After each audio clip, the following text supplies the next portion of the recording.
네, 함께 오늘 보실 말씀은 구약성경 출애굽기 3장 9절에서 11절까지 말씀입니다. 출애굽기 3장 9절에서 11절까지의 말씀, 우리 세 절의 말씀이니까요. 우리 한 목소리로 함께 다 같이 읽도록 하겠습니다.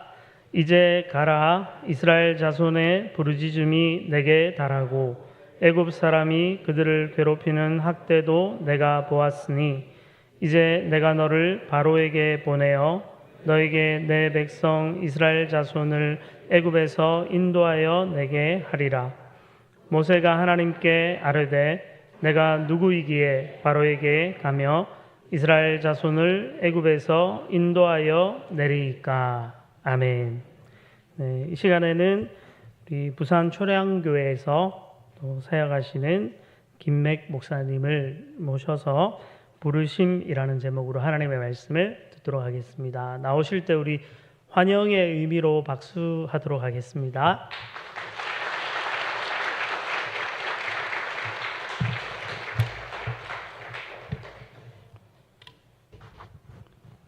커서 마이크를 좀 올리겠습니다.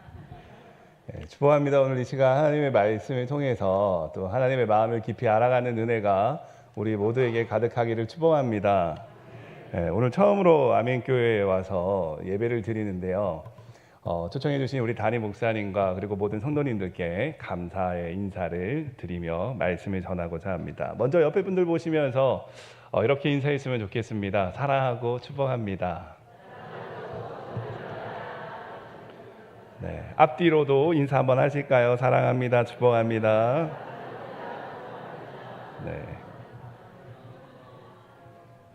저는 어른들 이렇게 인사할 때가 참 좋은 것 같아요. 오늘 고등부 예배 드리고 왔는데 하자고 하니까 다들 저를 멀뚱멀뚱 쳐다보고 있어가지고 하나님의 사랑과 은혜가 우리 모두에게 가득히 흘러넘치기를 축복합니다. 아멘교회에서 어떤 말씀을 전하면 좋을까 좀 혼자서 고민하면서 묵상하던 도중에 출애굽기 3장 9절에서 11절 말씀을 중심으로 함께 말씀을 나누면 참 좋겠다라는 그런 생각이 들었습니다. 그래서 오늘 저는 여러분과 함께 출애굽기 3장 9절에서 11절 말씀을 중심으로 부르심이라는 제목으로 함께 말씀을 나누고자 합니다. 먼저 한 가지 질문을 시작으로 말씀을 전하고자 하는데요. 만약 동물들이 달리기 시합을 한다면 가장 느린 동물은 과연 어떤 동물일까요? 저는 나무늘보라고 말하고 싶습니다. 이름부터가 너무 솔직합니다. 정말 느려서 붙여진 이름입니다. 나무늘보는 이름처럼 평생 나무에 매달려 살아갑니다. 새끼도 나무 위에서 낳고요. 먹이도 나무 위에서 먹으며 생활합니다. 늙거나 병이 들어서 심지어 죽음을 맞이할 때도 대부분 나무에 매달린 채 생을 마감합니다.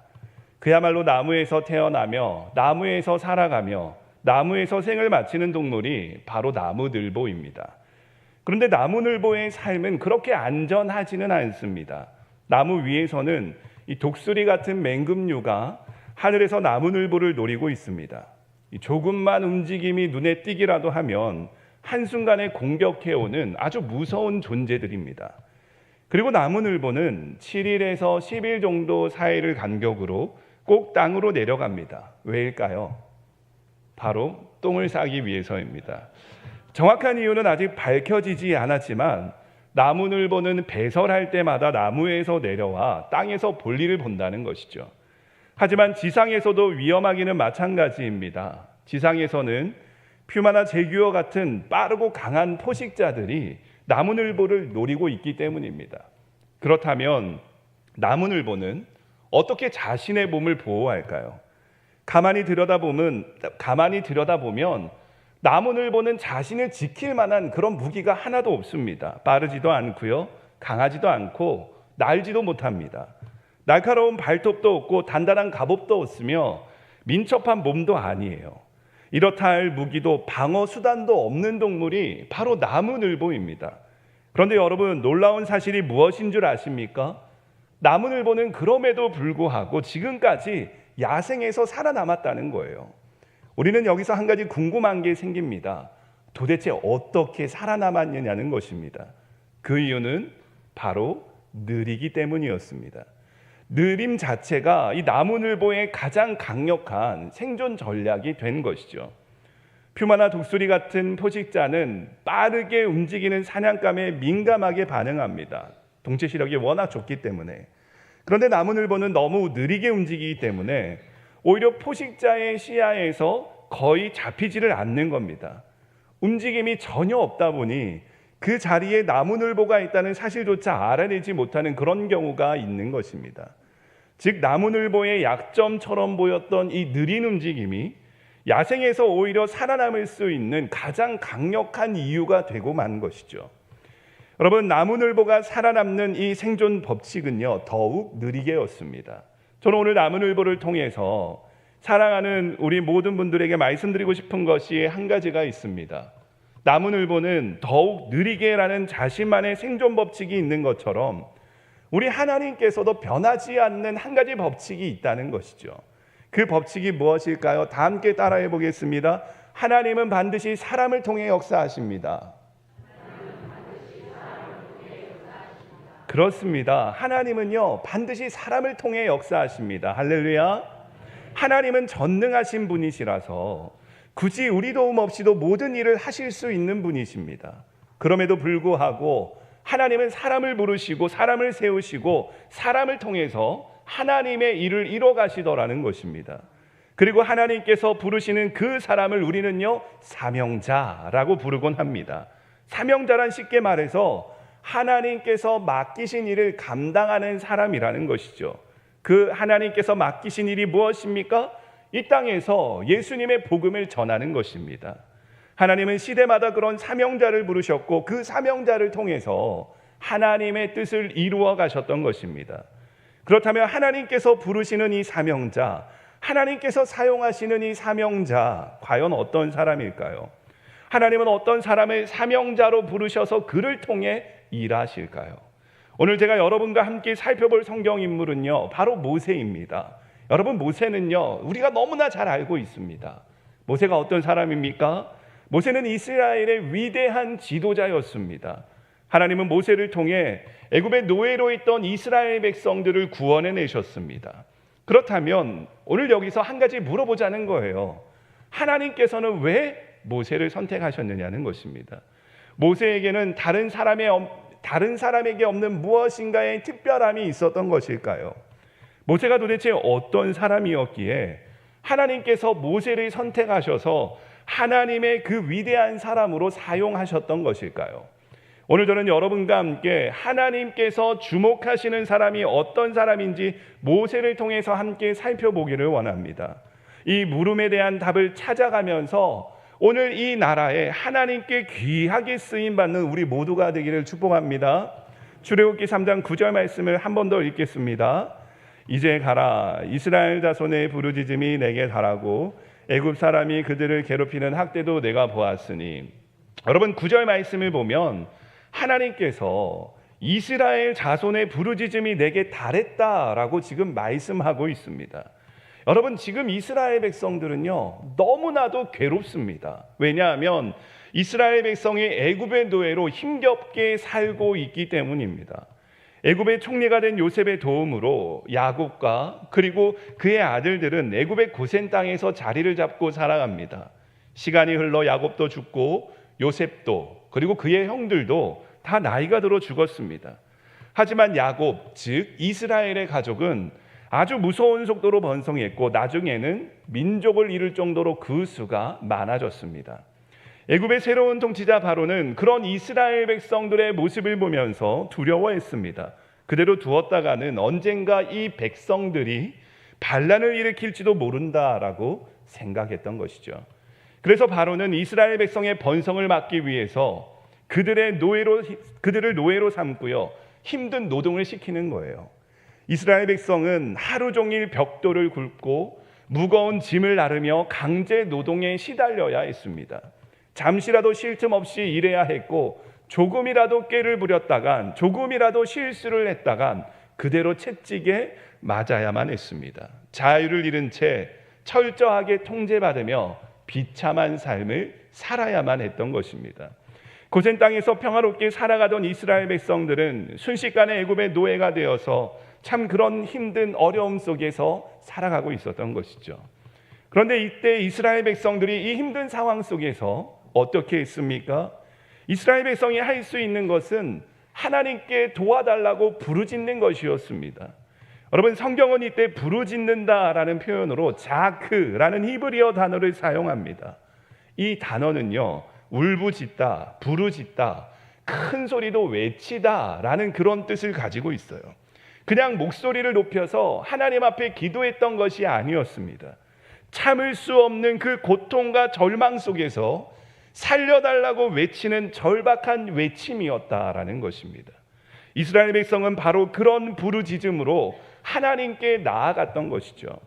벽돌을 굽다 손이 터지고 채찍을 맞으며 쓰러지고 또 쓰러지면서 다시 일어나야만 하는 그 고통 속에서 그들은 마지막 희망을 걸고 하나님께 살려달라고, 하나님 구원해달라고 울부짖었던 것입니다. 그러자 말씀을 보면 아주 놀라운 일이 일어납니다. 왜냐하면 하나님께서 어떻게 해요? 이스라엘 백성의 부르짖는 소리를 어떻게 해요? 들으셨다라는 것이죠. 하나님은 이스라엘 백성의 부르짖음을 들으시고 한 사람을 준비시키시죠. 그 사람은 바로 이스라엘의 장차 지도자가 될 모세였습니다. 여러분, 오늘 우리가 읽은 말씀을 통해서 알 수 있는 첫 번째 사실이 무엇입니까? 하나님께서 찾으시는 사명자는요, 바로 절박한 마음으로 하나님께 기도하며 나아가는 사람인 줄로 믿습니다. 여러분, 저는 오늘 여러분에게 묻고 싶습니다. 현재 여러분 어떤 문제가 있습니까? 어떤 어려움이 여러분을 가로막고 있습니까? 여러분의 마음속에 아무에게도 말하지 못하는 그런 불안과 두려움이 현재 있지는 않습니까? 여러분은 그런 그 두려움과 불안과 문제 속에서 두 무릎으로 승부 보고 있습니까? 하나님 앞에 기도로 나아가고 있느냐는 거예요. 여러분, 몇 년 전 제가 대구에서 한 4년 사역을 하다가 부산으로 내려갔거든요. 몇 년 전 제가 대구에서 고등부 전임 목사로, 청소년 목사로 사역을 하고 있을 때였습니다. 그때 아직도 기억나는 남학생이 한 명 있는데요. 그 남학생의 하루는요, 저를 찾아왔어요. 저를 찾아왔던 그 남학생은 이제 중학교를 졸업하고 고등학교 1학년이 된 남학생이었습니다. 그 남학생이 저를 만나자마자 갑자기 눈물을 펑펑 흘리는 거예요. 그러면서 이렇게 말을 하는 겁니다. 목사님, 저희 부모님이 이혼하실 것 같아요. 저 이제 어떻게 해야 합니까? 남학생의 이야기를 차근차근 들어보니까 상황이 많이 심각했습니다. 남학생의 부모님이 1년 전부터 서로 계속해서 싸웠다는 거예요.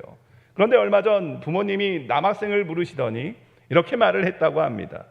이제 엄마 아빠는 더 이상 같이 살지 않기로 했고 이혼하기로 했다. 너도 누구랑 살지 결정을 하라는 최후 통첩이었습니다. 그 남학생은 외동아들이었습니다. 어릴 때부터 부모님과 친구처럼 잘 지내왔었대요. 근데 부모님이 서로 이혼을 하신다고 하니까 그 남학생의 마음이 불안해져서 누구한테는 또 이런 걸 쪽팔리니까 말을 할 수가 없으니까 제가 생각나서 하소연이라도 하고 싶은 마음에 불러냈던 것이죠. 저는 울고 있는 남학생을 위로하면서 제가 할 수 있는 게 없잖아요. 부모님을 위해서 함께 기도하자고만 이야기를 했습니다.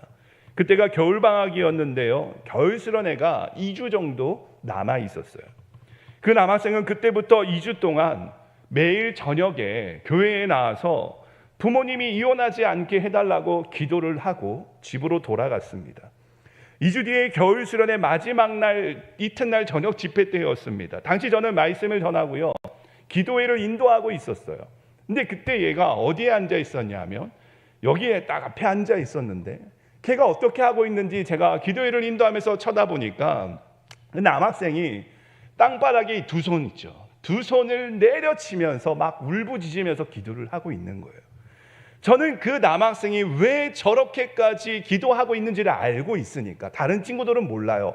불 받았나 보다 막 이렇게 하고 있는데 얘는 지금 엄청 상황이 심각한 거예요. 그래서 막 부르짖고 기도하고 있으니까 저는 그 상황을 아니까 기도회를 인도하면서 너무 안타까운 마음에 마음속으로 같이 기도해 주었던 기억이 있습니다.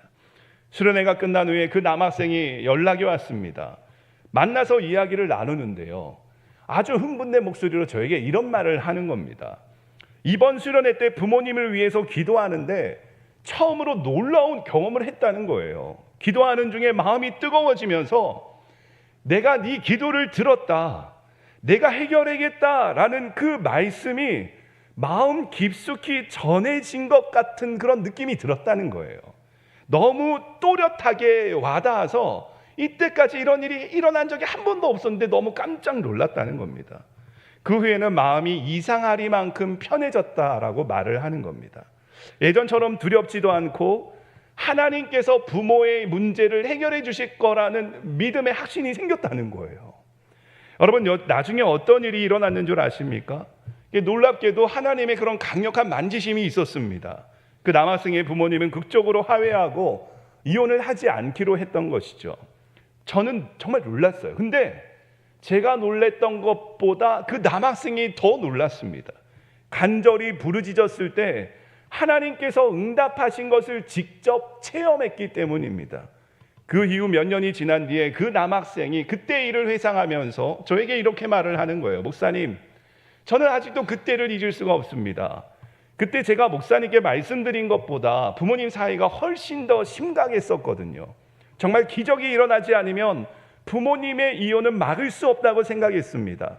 그런데 하나님께서 제 기도를 들어주셨어요. 그때만 생각하면 너무 감사해요.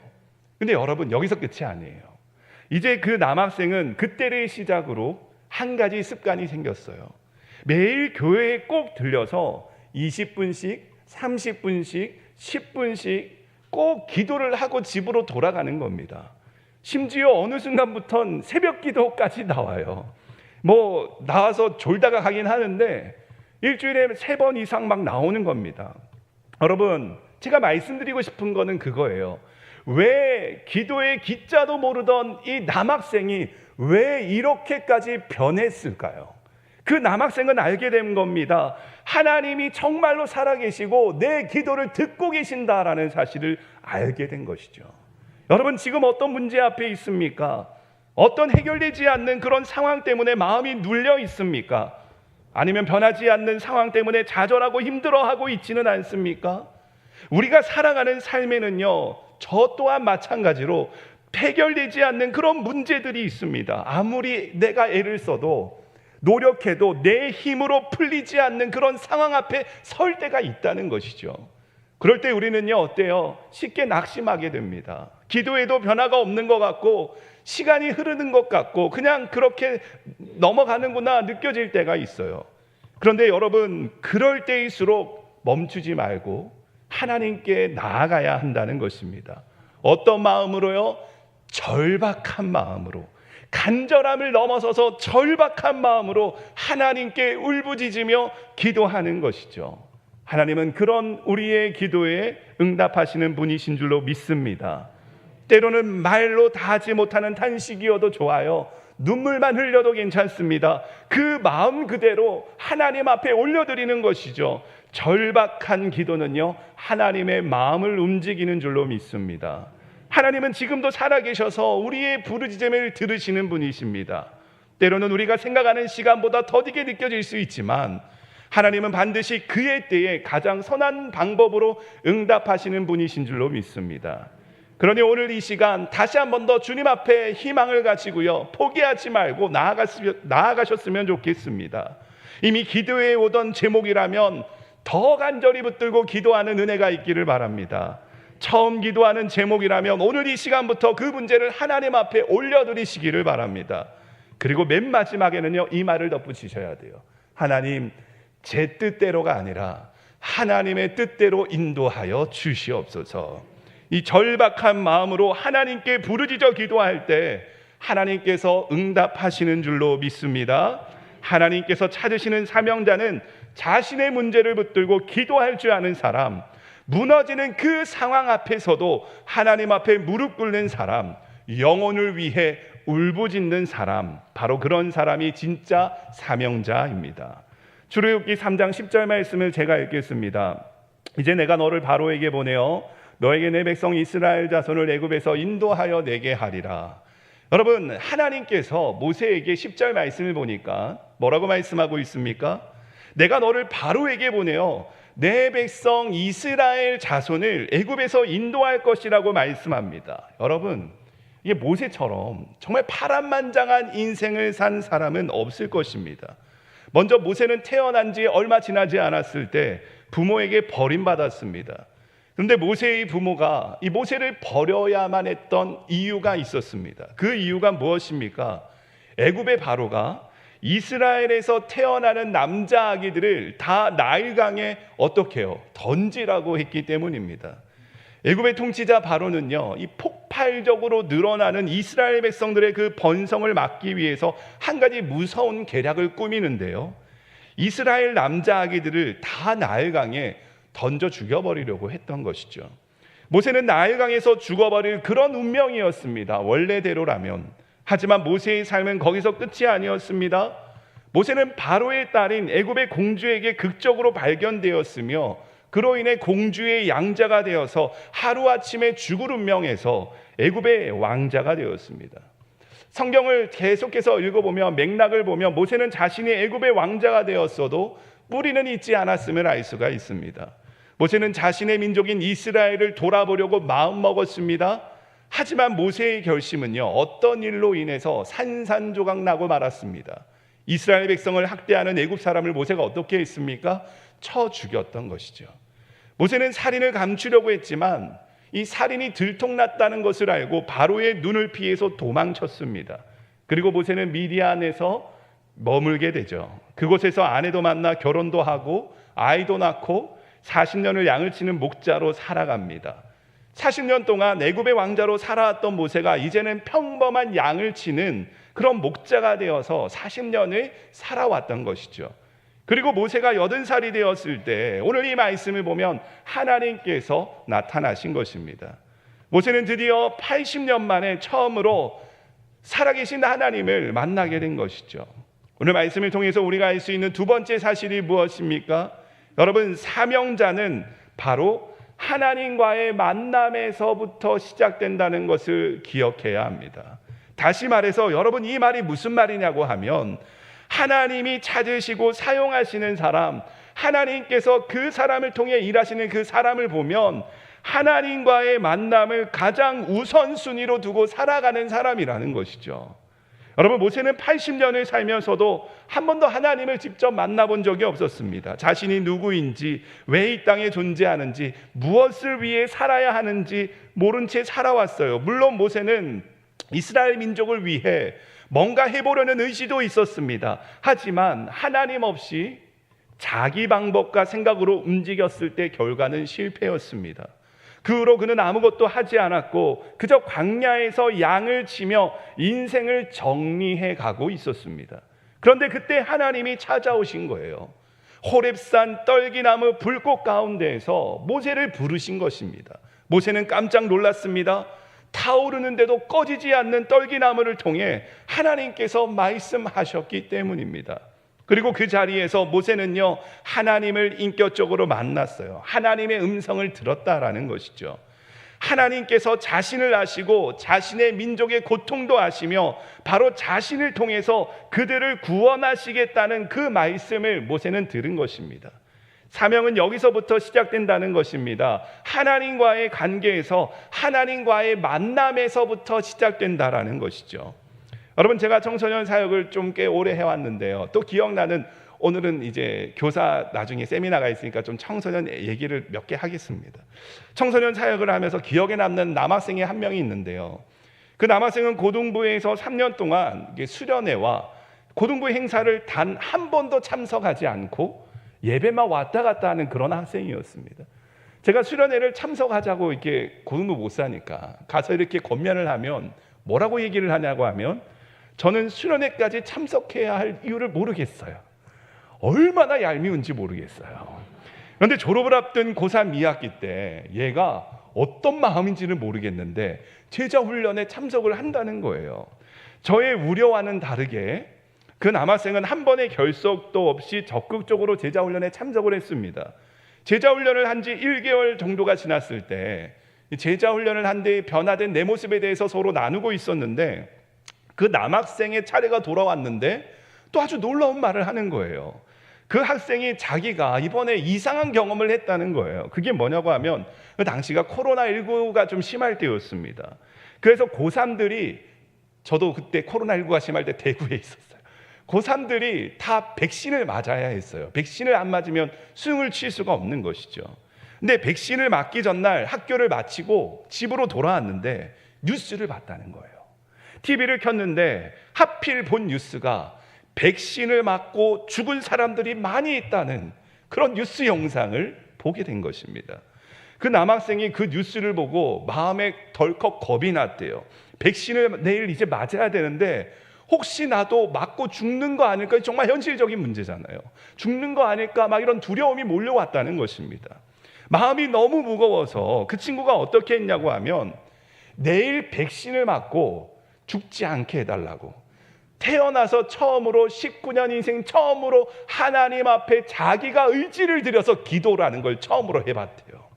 근데 여러분 정말 웃기죠. 그때 진짜 이상한 일이 일어났대요. 기도하는데 갑자기 이전에 자신이 지었던 죄들이 하나둘씩 기억이 나더래요. 그러면서 자기 눈물에 자기가 엄청 메마른 애거든요. 근데 눈물이 막 펑펑 쏟아지더래요. 그리고 그 남학생이 그 자리에서 백신을 맞고 죽지 않게 해달라고 기도하다가 어느 순간부터 자기 죄를 용서해달라고 통곡하면서 하나님 앞에 간절하게 회개 기도를 하고 있더라는 것입니다.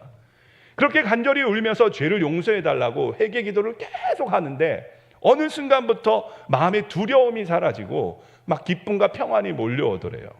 근데 여러분, 얘가 이게 뭔지를 모르는 거야. 제가 얘기를 해줬어요. 네가 예수님을 인격적으로 만났구나 얘기를 해줬어요. 여러분, 그때부터 그 학생이 모태신앙이었습니다. 태어나면서부터 한 번도 예배를 빠지지 않았던 학생이었어요. 그런데 19년 동안 단 한 번도 예수님을 믿지 않은 친구였습니다. 그런데 그때 태어나서 19년 인생 처음으로 예수님이 진짜 살아계신 분이시고 자신이 하나님 앞에 죄인이라는 사실을 깨닫고 회개하고 이제 예수님을 믿기 시작한 거예요. 여러분, 근데 이 친구가 예수님을 인격적으로 만나니까 확실히 예수님을 진짜 만나면요 사람들이 변합니다.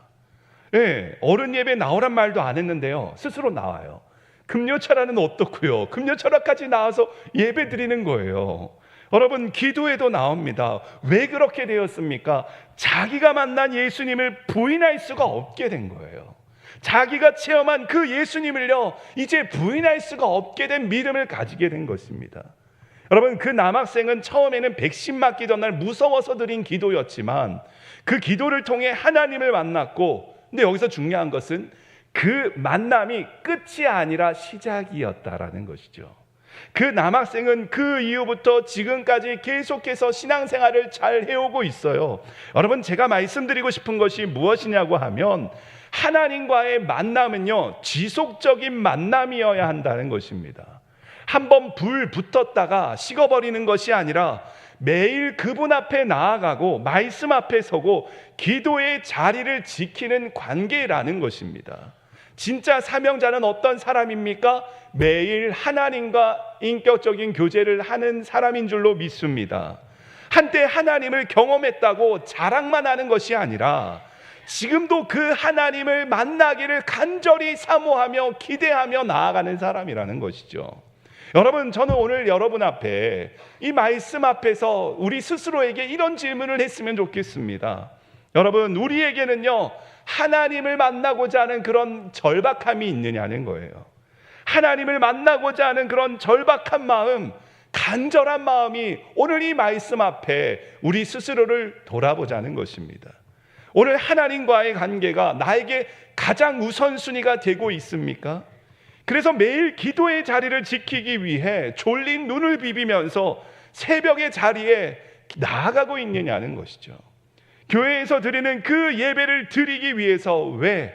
하나님께서 주시는 그 은혜를 받기 위해, 하나님과의 관계가 내 인생에서 가장 최우선임을 알기에 여러분, 하나님 앞에 예배를 드릴 때 애를 쓰면서 최선을 다해 드리고 있느냐는 것입니다. 아니면 하나님과의 관계는 어느 순간부터 뒷전이고 내 일이 우선이 되어 있지는 않느냐는 거예요. 이거는 하나님과 나만이 알 수 있는 겁니다. 다른 사람 몰라요. 어느 순간부터 예배보다 내 사업이 우선이 되어 있지 않느냐는 것입니다. 어느 순간부터 말씀과 기도보다 내 취미가 최우선순위가 되어 있지 않느냐는 것이죠. 여러분, 하나님과의 관계가 첫 번째인 줄로 믿습니다. 그리고 우리는 그 관계를 지키기 위해 애를 써야 돼요. 최선을 다해야 된다라는 것이죠. 절박한 마음으로 말씀을 펼치고 기도의 자리에 나아가야 한다는 것입니다. 주님과의 그 순수한 만남을 사모하면서 간절히 나아가야 한다는 것이죠. 주님과의 우선순위를 지키기 위해 주님과의 관계를 가장 중요하게 여기는 저와 여러분이 되기를 소망합니다. 그래서 말씀과 기도와 예배를 통해서 정말 주님의 놀라운 사랑과 은혜가 여러분의 삶에 가득히 흘러넘치기를 축복합니다. 마지막으로 출애굽기 3장 11절 말씀을 읽겠습니다. 모세가 하나님께 아뢰되 내가 누구에게 바로에게 가며 이스라엘 자손을 애굽에서 인도하여 내리이까. 11절 말씀을 보면 하나님께서 모세에게 이렇게 말씀하셨어요. 내가 너를 바로에게 보내어 내 백성 10절 말씀을 보면 내 백성 이스라엘 자손을 애굽에서 인도하여 내겠다라고 말씀을 하셨습니다. 그런데 여러분, 그 말을 들은 모세의 반응이 조금 이상해요. 원래라면 하나님께서 먼저 모세에게 오셔서 말씀하셨어요. 내가 너를 택했고 내가 너를 이제 보낼 것이다 말씀하셨어요. 원래라면 이 말씀을 들은 모세가 우리 생각 같으면 하나님 감사합니다. 저를 선택하셨군요.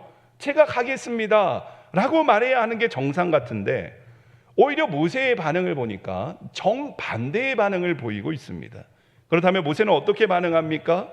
하나님, 제가 뭐라고 감히 바로에게 가서 이스라엘 백성을 인도하여 낼 수 있겠습니까? 라고 말을 하고 있더라는 것이죠. 여러분, 모세는 왜 이런 반응을 보였을까요? 여러분, 모세는요, 쉽게 말해서 자신의 처지를 너무나도 잘 알고 있는 겁니다. 모세는 하나님께 이렇게 말씀을 드리고 있는 것이지요. 하나님, 제가 40년 전에 애굽의 왕자로 있었다면 가능했겠지만 지금은 불가능합니다. 저를 보십시오. 지금의 저는 아무런 힘이 없습니다. 아무것도 가진 것이 없는 양치는 나그네일 뿐입니다. 하나님, 저는 못합니다. 할 수가 없어요. 여러분, 모세는요, 지금 자기 수준을요 너무나도 잘 알고 있습니다. 양치는 80살 노인이 어떻게 그런 중요한 일을 할 수 있겠느냐는 것입니다. 여러분, 어떻습니까? 모세의 말을 들어보니까 우리도 한 가지 의문이 생겨요. 그 의문이 뭐냐고 하면, 왜 하나님은 모세가 애굽의 왕자로 있을 때 사용하지 않으시고 80살이 된 양치는 목자로 있을 때 애굽으로 가라고 하신 것일까요? 여러분, 우리의 눈에는요 40살이 된 젊고 유능한 권력의 중심부에 있는 애굽의 왕자인 모세를 사용하는 것이 인간적인 눈에서는 훨씬 더 좋아 보여요. 모세 자신도 애굽의 왕자로 있을 때 히브리 민족을 돌아보려고 뜻을 품었어요. 그런데 하나님께서 그런 모세를 미디안 광야로 내쫓으시고 40년 동안 양을 치게 하셨다는 것이죠. 왜 모세는 40년을 미디안에서 양을 쳐야만 했던 것일까요? 여러분, 기억하십시오. 이것이 바로 하나님의 빚으심입니다. 모세는 40년 동안 광야에서 철저하게 빚어짐을 당했습니다. 이게 무슨 말이냐고 하면, 모세가 애굽의 왕자로 있을 때는 젊었고 힘이 있었고 유능했고 앞길이 창창했습니다. 하지만 그렇다고 해서 하나님께서 그런 모세를 쓰실 수 있는 것은 아니었어요. 모세는 겸손해져야 했고요, 낮아져야 했습니다. 그래서 철저하게 어떤 상황에서도 하나님의 말씀에 순종할 수 있는 사람이 되어야만 했습니다. 하나님, 저는 이제 아무것도 할 수 없습니다. 저는 갈 수가 없습니다 라고 말하는 그 모세의 말을요, 하나님께서는 기다리고 계셨다는 것이죠. 모세는 하나님 앞에서 나는 할 수 없다는 것을 인정해야만 했습니다. 그래야 나중에 모세가 애굽에 가서도 10가지 재앙을 일으키고도 하나님과 사람들 앞에서 교만하지 않고 겸손할 수가 있었어요. 그래야 나중에 모세가 홍해바다를 반으로 하나님께서 모세를 통해 갈라지게 하고서도 모세가 자기가 한 것이 아님을 하나님 앞에 인정하고 사람들 앞에서 교만하지 않고 겸손할 수가 있었어요.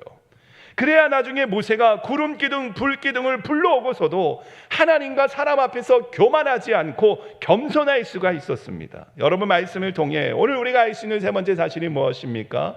하나님께서는요, 주님, 저는 할 수 없습니다 라는 그런 고백을 가진 사람을 원하신다는 거예요. 할렐루야.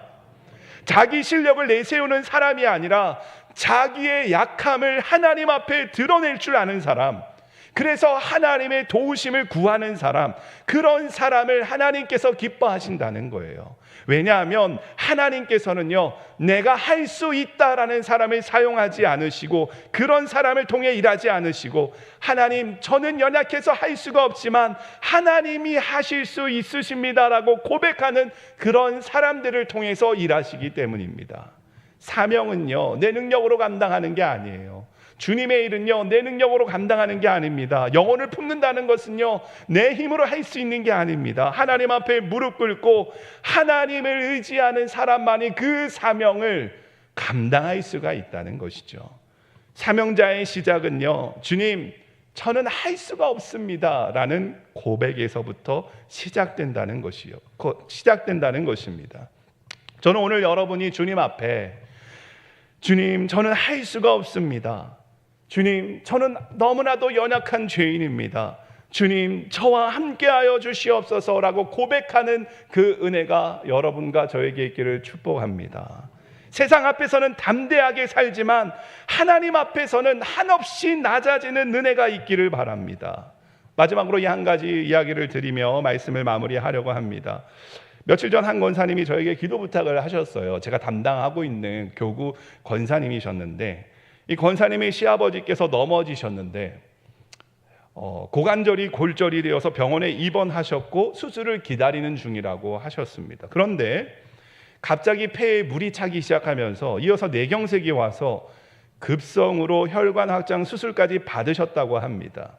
몸과 마음이 너무나도 약해진 상태였다는 거예요. 그런데 더 안타까운 건 그 아버님께서 아직 예수님을 믿지 않는다는 것이었습니다. 복음을 들어보신 적은 있지만 믿음의 고백은요, 아직 없으신 분이라는 것이죠. 그래서 권사님이 말씀을 하시길, 이 몸의 회복도 간절히 원하지만 무엇보다 구원받는 은혜가 임하게 해달라고 기도를 부탁을 하셨어요. 여러분, 이 모든 일들이 언제 일어난 거라고요? 하루아침에 일어난 것이었습니다. 여러분, 이게 바로 우리의 현실이라는 것이죠. 오늘 내 곁에 있는 사람이 내일도 여전히 그 자리에 있을 거라는 보장이 없어요. 여러분, 오늘 복음을 전할 수 있지만 여러분, 내일도 내가 무사하다라는 생각을 할 수가 없다라는 것이죠. 그래서 여러분, 지금 우리는요, 우리 지금 옆에 있는, 내 주변에 있는 내 이웃에게 담대하게 복음을 전해야 할 때인 줄로 믿습니다. 망설이지 마시고요, 뒤로 물러서지 마시고요. 지금 우리가 전하지 않으면 누가 전하겠습니까? 지금 우리가 가지 않으면 누가 가야 하겠습니까? 지금 바로 가야 할 때인 줄로 믿습니다. 전해야 할 때인 줄로 믿습니다. 그리고 여러분, 그것뿐만 아니라 매일 하루하루의 신앙 속에서 오늘 말씀을 기억하면서 기도하는 사람, 그리고 하나님과의 관계가 내 인생에서 제일 우선순위인 사람, 그리고 그 하나님 앞에 나는 연약합니다, 할 수 없습니다, 그러나 하나님께서 은혜 주시고 인도하시면 되는 줄로 믿습니다라고 고백하는 그런 은혜가 우리 모두에게 있기를 축복합니다. 기도하겠습니다. 사랑의 주님, 참으로 감사를 드립니다. 아버지 하나님, 오늘 이 시간 주님 앞에 나와 간절히 기도합니다. 오늘 이 시간 우리가 말씀을 기억하며 주님 앞에 기도합니다. 주님, 기도의 사람으로 더욱더 기도하며 나아가는 사람이 되게 하시고, 아버지 하나님과의 관계를 최우선적으로 여기고 말씀의 자리에, 기도의 자리에, 예배의 자리에 목숨 거는 인생 되게 하여 주시옵소서. 그리고 무엇보다 주님 앞에 저는 알 수 없습니다, 저는 아직도 너무나도 연약합니다 라고 한없이 낮아지는 은혜가 있게 하여 주시옵소서. 그래서 주님, 우리를 통하여 놀랍도록 역사하시고 은혜 주셔서 아버지 하나님의 나라에 귀하게 쓰임받는 우리 모든 성도님들이 되게 하여 주시옵소서. 감사드리며 살아계신 예수님의 이름으로 기도합니다. 아멘.